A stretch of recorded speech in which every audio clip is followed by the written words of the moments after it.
Dois lembretes ainda. O primeiro é que o nosso almoço de final de ano, nosso churrasco de final de ano, já está à venda.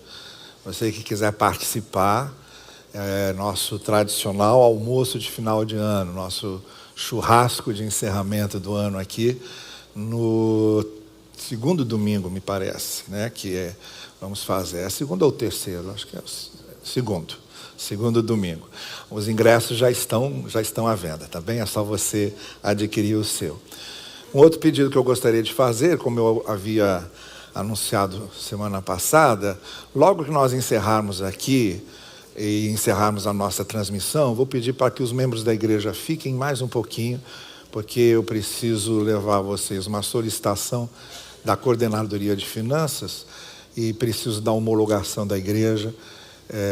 Então, eu já havia pedido que nós nos reuníssemos hoje nessa assembleia, então será uma coisa muito, muito rápida, tá bem? Não vamos atrapalhar em nada a nossa EBD. Eu quero falar de alegria. Eu podia até falar de um nível de alegria mais imediato, sabe? Que acho que é uma coisa que a gente precisa muito também. Essa alegria leve, leveza, o bom humor, sabe? Bom humor, eu acho bom humor uma virtude. Eu acho que bom humor tinha que estar entre aquelas virtudes de Gálatas 5, lá, fruto do Espírito. Bom humor, saber levar as coisas com leveza, saber encarar as coisas com humor. Então, essa alegria do bem-humorado, eu acho ela muito importante para o convívio, sabe? Ela é importante. Essa alegria de você sentir essa coisa boa que vem de dentro, de você rir, ficar rindo para as pessoas, sorrir para as pessoas, cumprimentar rindo. Eu acho isso importante, eu acho que é uma virtude e a gente precisa muito disso, sabe? A gente tem vivido tempos assim que as pessoas têm ficado muito armadas, prontas a responder, a pagar na mesma moeda, desconfiadas de tudo. Às vezes você não pode dar uma opinião e a pessoa já se ofende. A gente tem vivido isso, que eu acredito seja tremendamente prejudicial para essas relações leves, que é o que devia imperar, principalmente junto ao povo da alegria e junto ao povo que não carrega aqueles fardos. Se o cara é um fundamentalista, teólogo ultraconservador, legalista, que fica só policiando a vida dos outros, então tá bom, ele quer carregar esse fardo, ele carregue, vá ser feliz do jeito dele, vá ser infeliz do jeito dele. Agora, não combina com a leveza da comunidade que é salva pela graça. Uma comunidade que é salva pela graça, uma comunidade que sabe que foi perdoada, uma comunidade que sabe que a cruz já pagou tudo, uma comunidade que sabe que a cruz fechou o inferno para a gente. Tinha que ser uma comunidade leve, tinha que ser uma comunidade alegre, sabe? Festiva, todo mundo ali leve. Aí não, aí você chega... Você ouve um monte de história de igreja que se divide, gente que briga e vai, e tal, aquelas histórias tristes, sabe? A gente já teve momentos na história da igreja muito lamentáveis de chegar a querer matar as pessoas por elas não crerem no que eu creio. E às vezes isso acontece nas comunidades mais imediatas.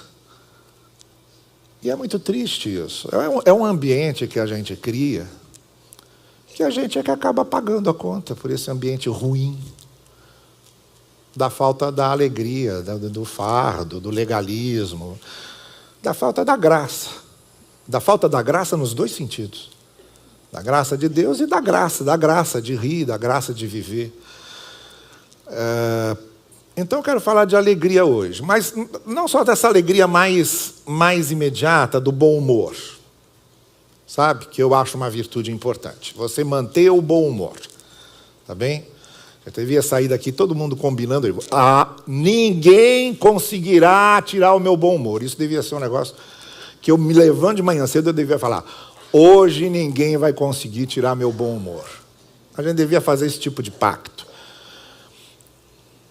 No sentido de que ninguém merece tirar meu bom humor. Eu não vou dar esse gosto para ninguém tirar meu bom humor. Isso devia ser um pacto que a gente faz logo que acorda. Mas, além dessa alegria mais imediata, eu quero falar de uma alegria mais profunda também, e que tem a ver com esse texto que a gente está usando para essa série sobre o Natal, sobre o aviso do anjo a respeito do nascimento de Jesus.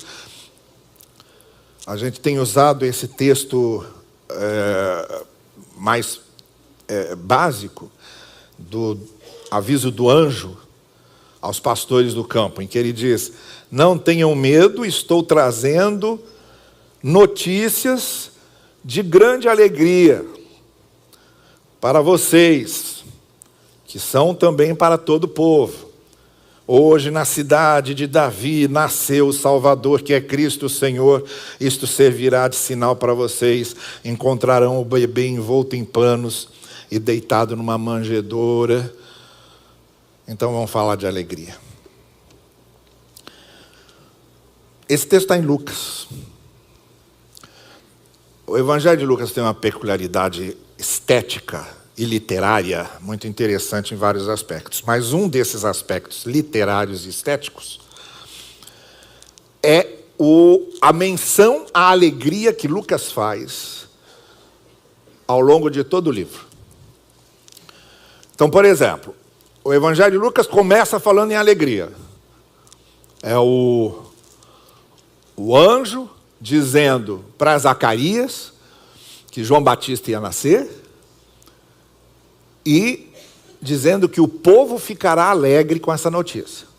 Isso lá, antes de Maria e de Jesus.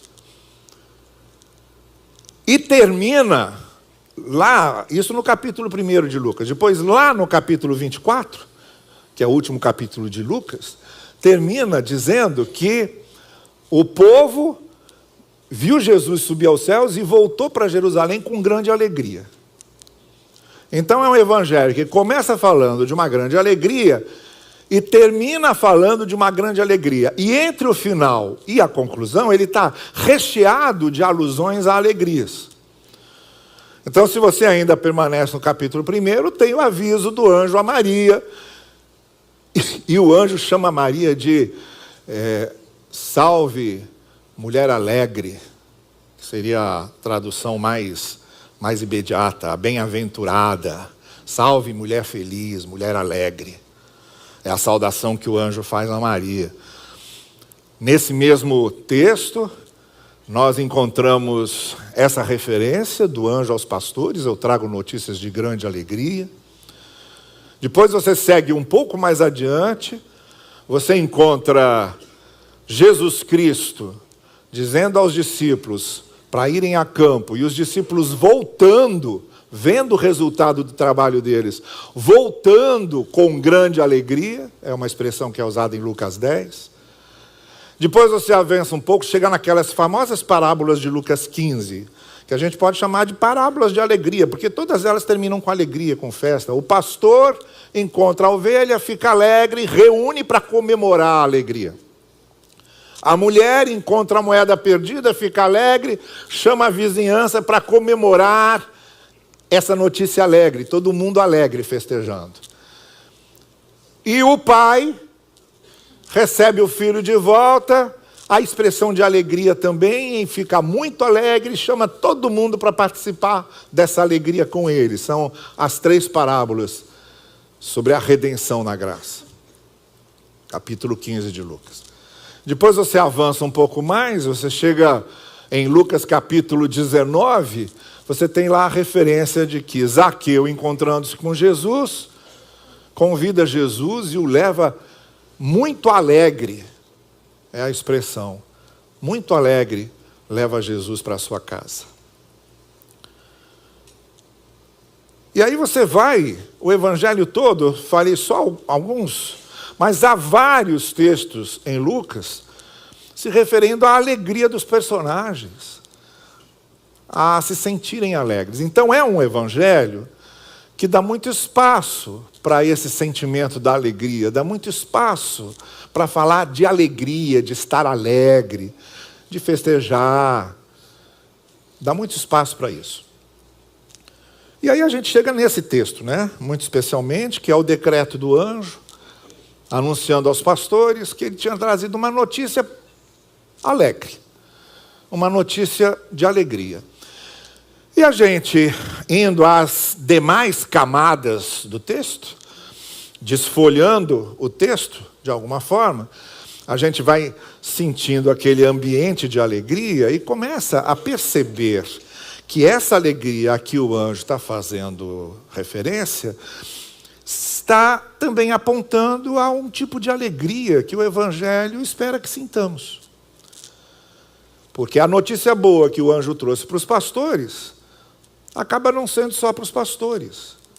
Acaba sendo para todos aqueles que receberam a notícia lá e continua sendo para todos aqueles que recebem a notícia agora.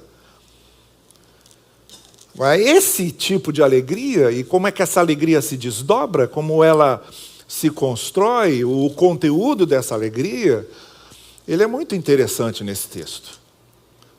À medida em que a gente, como eu disse, vamos desdobrando o texto, a gente vai vendo como é que isso é direcionado aqui, sem fugir das palavras do anjo. Porque se fôssemos para outras coisas que aconteceram depois, ainda teríamos muito material para refletir aqui. Mas eu vou me direcionar só ao que o anjo falou, sem sairmos das fronteiras do que o anjo falou. Naquelas palavras do anjo, em que o anjo cita a alegria, eu encontro ali princípios de alegria que são fundamentais para todos os tempos da vida. Não é só para o Natal. Se bem que eu, particularmente, acho que a festa do Natal acaba sendo mais nostálgica do que alegre, sabe? É época em que muita gente fica mais triste do que alegre, com mais saudade, com mais nostalgia. Eu não sei se vocês percebem isso, mas a festa de Natal tem uma nostalgia aí meio violenta que o pessoal fica saudoso de festas antigas, do tempo de criança, saudoso das pessoas que partiram. Tem muito dessa questão de família. Então traz alguma nostalgia nesse sentido. Mas a gente acha, às vezes, que o Natal é a única expressão de alegria que a gente pode ter, maior, mais visível e não. Tem alguns aspectos da alegria, então, que eu gostaria de deixar claro hoje. E que nos dão alegria. A minha tese é a seguinte: talvez a gente não esteja sentindo a alegria porque está sentindo a alegria errada. Talvez não seja exatamente a alegria que a gente sinta, porque estamos sentindo a alegria errada. E a alegria certa seria nesses desdobramentos da palavra do anjo. Separei 4 coisas aqui. Em primeiro lugar, uma alegria verdadeira, pungente, uma alegria viva, é aquela que não se refere só a gente, mas se refere a todos.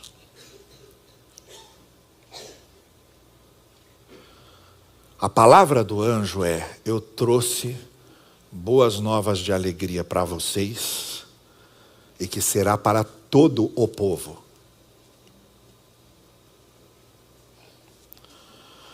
O que eu estou querendo dizer é que nós crescemos numa sociedade, numa cultura que nos coloca como centro do universo, como se a alegria fosse nossas conquistas, nossas vitórias pessoais.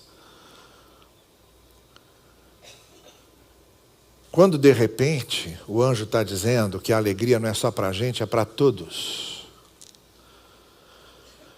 O que, em outras palavras, significa o seguinte: o que nos alegra mesmo não é o que conquistamos para a gente de maneira individual, é o que conquistamos de maneira coletiva. Não é a alegria que olha para o meu umbigo, mas é a alegria que também deixa o outro alegre. As verdadeiras alegrias, elas se realizam como alegria fora do campo do egocentrismo, fora do campo do narcisismo, fora do campo da autojustificativa. E só se torna de fato alegria quando são alegrias coletivas, quando aquilo que é bom para mim se torna também bom para o outro. Ou, de uma outra forma, aquilo que se torna bom para mim, eu transformo em alguma coisa também bom para o outro. Essa preocupação coletiva, essa preocupação comunitária, esse cuidado de nos tirarmos do centro da história e de lembrarmos, não é sobre mim, é sobre nós. Não é para mim somente, é para nós. É nesse conceito, por exemplo, que o apóstolo Paulo explica que são os dons. Quando Paulo, lá em Corinto, está falando dos dons, que era uma igreja que estava usando os dons para promoção pessoal e coisas do tipo, Paulo diz, olha, dom só é dom se serve para você e se serve para os outros. Se através daquele dom que é bom para você, você acaba servindo os outros. Se você está abençoando outros com esse dom. Então é uma alegria. E dom, é interessante que o dom é uma palavra que tem a ver com graça. É o carismata, que vem da caris, que é a graça. E essa palavra é a palavra que dá rigorosamente, etimologicamente, que dá sentido à palavra karen no grego, que é a alegria. É tudo a mesma raiz. Caris, graça. Carisma, dom. Karen, alegria. É tudo a mesma raiz no grego. O que significa que graça não é graça só para mim. Quando é graça para mim e para os outros. Isso significa que a alegria também não é só para mim. Se for para mim, não é alegria de verdade. Porque eu só me sentirei alegre de verdade se for para todos. Se aquela alegria me alcança e alcança outros. Ou se eu posso transformar aquilo que me deixou alegre em algo que seja também motivo de alegria para os outros. Então a boa nova não é para mim. Nunca foi para mim. A boa nova é para nós. Sempre será para nós. Deus não me dá alegria, não é uma questão de me dar alegria. Deus nos dá alegria, é uma questão comunitária. É uma questão coletiva. Não tem como no Evangelho nós pensarmos de outra forma, senão sempre da forma coletiva. Do pai que não é meu, do pai que é nosso, do pão que não é meu, do pão que é nosso, e por aí vai. É na coletividade, na comunidade de fé, que talvez seja esse ambiente depois da família, o mais rigorosamente efetivo em que exercitamos a graça de compartilhar.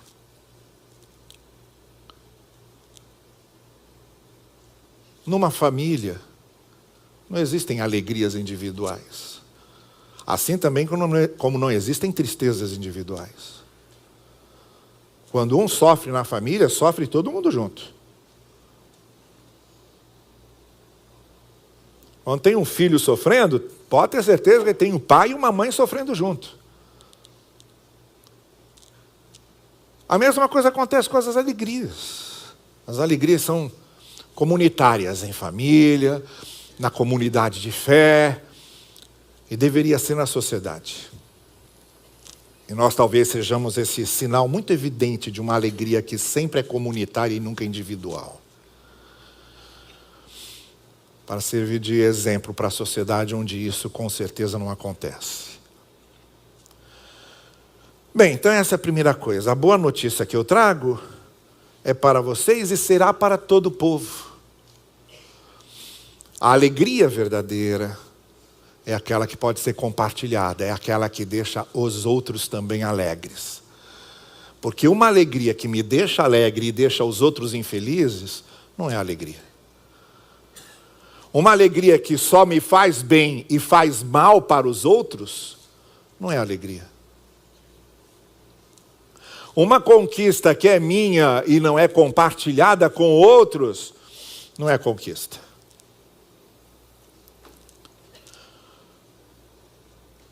A segunda coisa que o anjo está dizendo é que esse sentimento de alegria vinha para vencer o que estava acontecendo de modo mais imediato ali, que era o susto, o medo dos pastores. Tanto que a primeira expressão que ele usa é: não tenham medo. Pastor André, no domingo passado à noite, de manhã, falou sobre isso. Sobre essa questão também do anjo, do medo e etc. Mas o que o anjo vincula aqui é a ideia de alegria com superação de medo, ou superação de sentimentos que nos fazem mal. A verdadeira alegria é aquela que nos ajuda a superar sentimentos que nos fazem mal.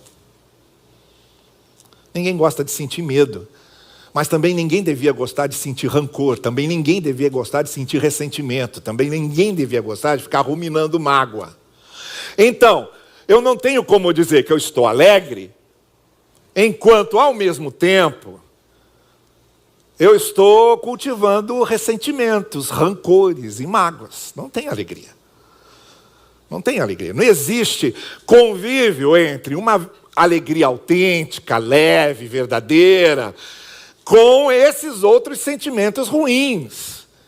Então, quando o anjo diz: eu trago uma notícia muito boa de alegria para vocês e para todo o povo, não tenham medo, é porque não tem como combinar alegria com medo. Não tem como combinar alegria com sentimentos ruins. Então, a verdadeira alegria é aquela que brota quando esses sentimentos são superados.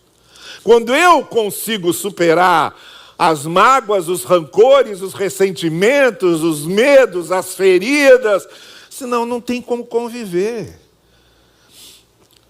Eu não tenho como dizer que eu tenho alegria com o coração cheio de busca de vingança.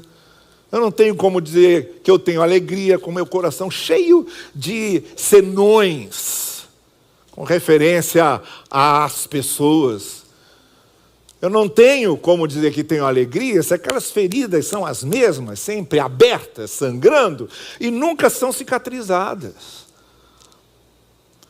Então a verdadeira alegria, a alegria autêntica, verdadeira, é aquela que vem também no ambiente em que esses sentimentos ruins estão sendo superados. Porque se eu não estou num processo em que esses sentimentos ruins estão sendo superados, eu não tenho como ter alegria. Não é à toa que eu serei uma pessoa pesada, entristecida, cabisbaixa, taciturna, sorumbática. Tudo isso. Então é isso, a alegria, ela nos atinge em cheio e de modo verdadeiro quando cria em nós esse espírito comunitário coletivo. A alegria nunca é para mim, a alegria é para mim junto com os outros. E, em segundo lugar, a alegria nunca convive com esses sentimentos ruins, não tem como. A alegria, ela se estabelece quando eu estou nesse processo de superar esses sentimentos ruins, que normalmente tem um poder muito maior do que o poder da alegria se manter. Em terceiro lugar, o anjo diz assim para eles: bom, então vocês vão agora a Belém, lá a cidade de Davi. Vão lá, que vocês vão ver o motivo da alegria lá. O anjo estabelece um horizonte. Ele diz: vocês vão sair daqui e vão para lá. Tem um horizonte lá. Então a alegria mais autêntica, mais leve, mais dinâmica, mais verdadeira, é aquela também que vem de uma vida que tem horizontes. Uma vida que está seguindo para algum lugar. Porque se eu só tiver passado, também não tem como ter alegria. Se eu estiver só aqui relembrando de coisas, também não tem como ter alegria.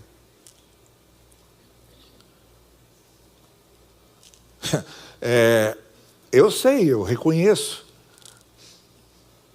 Agora que eu cheguei aos 62 anos, né, que eu já sou um senhor de respeito, eu reconheço que tenho muito mais passado para lembrar do que provavelmente eu terei de futuro para planejar. Eu reconheço isso com toda a humildade.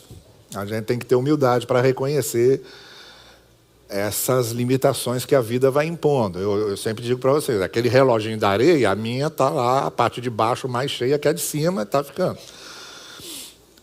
Mas, por outro lado, essa tentação de ficar lembrando só o que aconteceu, sem ter horizontes, a gente tem que ter horizontes, a gente tem que ter para onde olhar. A gente tem que ter para onde seguir, tem que criar horizontes se não tiver. Tem que criar dinâmicas de horizonte. Uma outra expressão que eu gosto muito, né? Tem que ter aquelas... a vida tem que ser horizontal. A vida tem que ser horizontal. A vida tem que ser com horizontes. Ela não pode só viver do passado. Essa semana, um camarada com 90 anos se formou em medicina. Viram essa notícia? Medicina. Se formou em medicina, um curso de medicina dura aí aproximadamente 8 anos, então ele deve ter começado isso pelo menos com 80 anos. Passou em medicina e foi fazer medicina. Não é? Então, esses horizontes a gente precisa ter, porque a alegria brota de você ter horizontes. Sigam lá para Belém. Tem lá uma coisa para vocês lá, sigam para lá. Enquanto a gente tiver para onde seguir,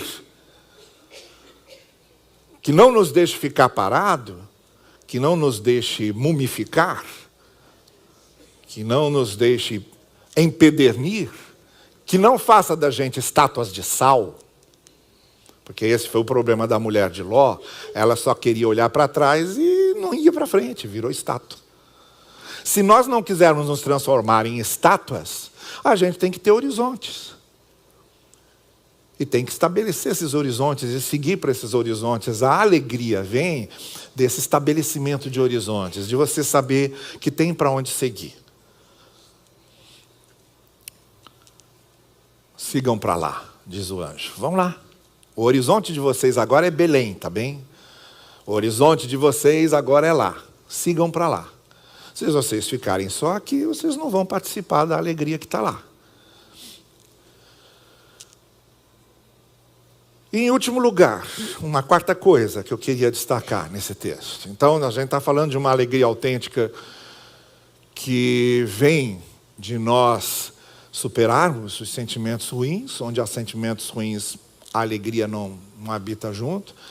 A gente está falando de uma alegria autêntica que vem do fato de tornarmos nossas alegrias comunitárias, solidárias, coletivas, uma alegria individual, solitária, narcisista, egocêntrica, não é alegria. E estamos falando de uma alegria que vem dos horizontes que podemos estabelecer. A gente tem que se sentir sempre andando. A gente tem que se sentir sempre andando. Eu me lembro, uma vez, depois que o pastor Davi Malta parou de pastorear, a gente ainda saía muito. E íamos juntos a certas reuniões, íamos almoçar juntos, reuníamos um grupo para conversar. E numa dessas saídas com o pastor Davi Malta, olha, o pastor Davi Malta já tinha, na época, quase 90 anos. Ele sentou no carro, olhou para mim e falou assim: Novaes, eu preciso ler sobre o darwinismo. Porque tem que ter alguma relação entre o que a Bíblia fala de criação e o que a ciência está descobrindo sobre a evolução. Aí eu olhei para ele e fiquei pensando, um homem com quase 90 anos, que quer aprender, que quer ler mais, que quer se aprofundar mais. Os nossos horizontes. É o que faz a gente se sentir movendo. E para terminar, essa alegria autêntica, leve, que nos torna leves. Porque uma das alegrias que nos torna leves é essa, de estar sempre aprendendo. Quanto mais a gente aprende, mais leve fica, mais a gente compreende as coisas. Quanto mais a gente estuda e aprende, mais a gente compreende as coisas. Entende? Estão dizendo por aí, se você for um influencer, vai ganhar dinheiro fácil, vai ser feliz da vida. Eu falei, não vai ser infeliz. Se você for um influencer rico e abestalhado, vai ser infeliz. Pode ter certeza. Pode ter certeza. Porque o que dá alegria é conhecer. A alegria autêntica não é dinheiro. A alegria autêntica é conhecer. É saber. É estudar. É ampliar os horizontes. Quanto mais horizonte ampliado, menos preconceituoso. Quanto mais horizonte ampliado, menos besteira fala. Quanto mais horizonte ampliado, menos parado. Horizonte. Alargar. Ampliar o olhar. Ampliar o conhecimento. É o que nos faz nos sentir movendo. E por fim, essa alegria vem das nossas realidades concretas com Deus. Porque o anjo está falando de uma boa notícia, mas ele está falando de uma boa notícia alegre que se realiza numa realidade concreta. A palavra do anjo é, vocês quando chegarem em Belém, vocês vão ver um bebê numa manjedoura, é uma realidade concreta. Vocês vão pegar o bebê, vocês vão ver o bebê, vocês estarão com o bebê, tá bem? É uma realidade concreta. Vocês sentirão ali de maneira muito concreta o projeto de Deus para a redenção de vocês. Vocês vão sentir ali de uma maneira muito concreta o amor de Deus. Vocês terão uma experiência concreta com Deus na vida. Isso vai dar alegria. Então eu queria encerrar falando sobre essa coisa séria demais, que são as experiências concretas com Deus na vida. A gente precisa pegar esse bebê. Precisa ver, precisa pegar, precisa estar junto. Tem que ser uma realidade concreta. Não basta saber que Deus nos ama. Então eu vou ser bem claro nisso. Não basta saber que Deus nos ama. Você precisa ter experiências concretas e reais com o amor de Deus na sua vida. Senão isso se tornará sempre só algo subjetivo. Deus é subjetivo. O amor de Deus é subjetivo. As coisas sobre Deus são subjetivas. Porque se fossem objetivas, não precisava ficar crendo em Deus. A gente crê porque não é objetivo. Objetivo é esse piano aqui. Eu creio que esse piano existe. Claro, está aí. Posso pegar, está aí. Mas Deus não é objetivo. Quem é que pega Deus e leva para dentro de um laboratório para provar que Deus existe? Uma vez eu vi no seminário um livro, quando eu era seminarista ainda, tinha um livro lá chamado assim, As 12 Provas da Inexistência de Deus.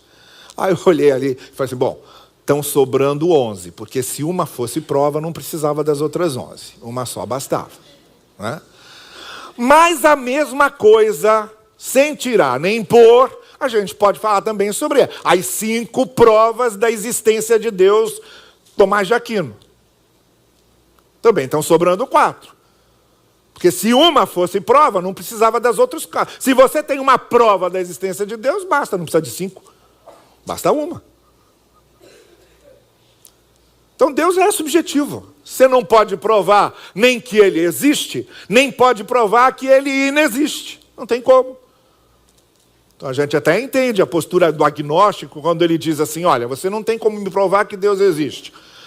Mas eu também não tenho como provar para você que Deus não existe. Então cada um segue seu caminho e vamos ver o que dá no final. Né?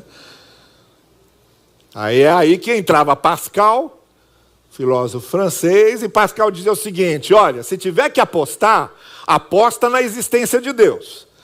Porque é o seguinte, o cálculo é simples. Se você aposta na não existência de Deus e Deus existe, você entra pelo cano. Agora, se você aposta na existência de Deus, se Deus não existir, você morre, acaba tudo, não tem mesmo problema. Então aposte sempre que Deus existe. Sempre vai levar vantagem. Mas é uma aposta da fé. A gente crê que Deus existe. Mas deixa eu me corrigir. Deus é subjetivo. Não é objeto de laboratório para ser estudado. Só tem uma maneira em que Deus se torna concreto. E quando podemos sentir o amor de Deus, são nas nossas ações de amor. A única maneira de tornar Deus concreto para a gente e para os outros é amar. Não tem outra. Então, como é que Deus virou concreto para aqueles pastores? Está lá o bebê que nasceu para a salvação de vocês. Está lá o bebê que é a prova do amor de Deus por vocês. E aí o texto diz o seguinte, foram lá, tiveram essa experiência concreta com Deus e saíram de lá anunciando aos outros o que tinha acontecido com eles. A maneira como eles se sentiram amados. E essa experiência com o amor revelado de Deus se transformou de maneira concreta na missão deles em compartilhar essa experiência de amor com outros. E aí, a gente só pode concluir que a alegria verdadeira dessa experiência concreta com Deus, ela só existe quando compartilhamos amor, quando servimos os outros. A única maneira de você mostrar para alguém que Deus é concreto é com suas ações de amor. Não tem outra. Enquanto nas suas ações de amor pelo outro não houver essa experiência concreta com o amor de Deus, Deus continua sendo subjetivo.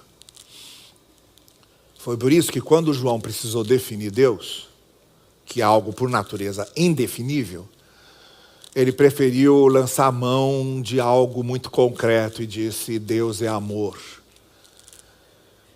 E quem diz que ama a Deus, mas não ama o outro, não sabe nada de Deus. Deus para ele é uma ideia, é algo subjetivo. Só sabe de Deus mesmo quem ama. Só sabe de Deus mesmo quem serve. Só sabe de Deus mesmo quem demonstra amor. Porque é aí que nós transformamos Deus em algo concreto. Lá vocês vão encontrar um bebê, que é a manifestação do amor de Deus para vocês. Assim como Deus se tornou concreto nesse bebê, nessa ação de amor por vocês, vocês só tornarão Deus concreto na vida dos outros quando vocês fizerem a mesma coisa com as suas ações de amor. E pode ter certeza que nada deixa o ser humano mais alegre. Não há alegria maior do que saber que ama e serve as pessoas. É aí que a alegria se torna concreta. Que nesse Natal, inspirados pela palavra do anjo, possamos viver um Natal de alegria verdadeira, nesse sentido da alegria mais concreta, mais palpável e mais definitiva, naquilo que Deus revelou a nós e que através de nós e com o nosso amor revela às pessoas. Que o Senhor assim nos abençoe. Amém.